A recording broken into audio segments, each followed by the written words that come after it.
Star Wars, the franchise that will never end, the franchise that will come out with a movie every year for the next 50 years. Um, Bottom line, is Star Wars a great investment for Disney? Um, there might be the obvious answer might be yes, but let's take a look at the numbers here and let's take a look at what the franchise means for Disney going forward. So here are the facts. Disney bought Lucasfilm for $4 billion in 2012. Disney-based Star Wars films have already made over $4.2 billion. So, in a sense, Disney has already made their money back from the purchase of Lucasfilms. So, on the surface, you're like, okay, they bought it for four billion. They've gotten 4.2 back. They're continuing to make money.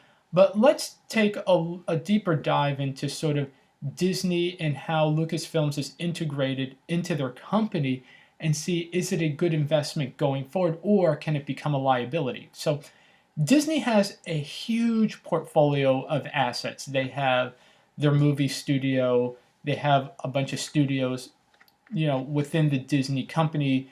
They have the Disney Channel. They own a bunch of distribution channels on TV. A lot of ways to get Star Wars products to the customer. But Star Wars is also sort of a double-edged sword, and this is why. Every execution for Star Wars costs a lot of money. When they put Star Wars into their theme parks like Disneyland and Disney World, they just can't have a guy walk around in a Darth Vader costume with a lightsaber. They have to actually build, $100 million expansion to their park and then spend like tens of millions of dollars just to maintain that part of the park. So that's a lot of money, and they have to put it in every park. So you're looking at a couple of $1 billion invested in there. Second, every Star Wars movie has to be the biggest sci-fi spectacle of the year or of the time that it's playing.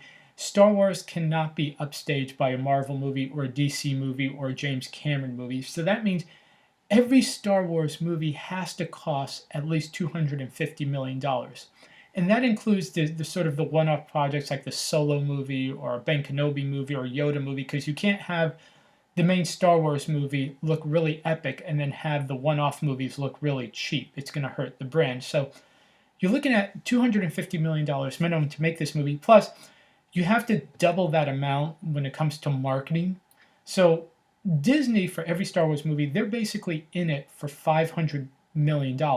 Now, that's not even the end of it, because they have to share their revenue with the movie theaters that the movie runs in. So you're looking at every Star Wars movie has to make $1 billion before it's really profitable worldwide. Now, every Star Wars movie under Disney has, I believe, hit that number, but it may get harder and harder, because as they're starting trilogy after trilogy, people may get fatigued from Star Wars movies. They may just run out of ideas. And here's another big problem with Star Wars, is that they don't have a visionary running the franchise. I kind of talked in a previous video a couple of days ago about how a visionary company is, one of the keys to a company that becomes the next Amazon or Tesla is that they're run by a visionary leader. Star Wars doesn't have that. They don't have a George Lucas.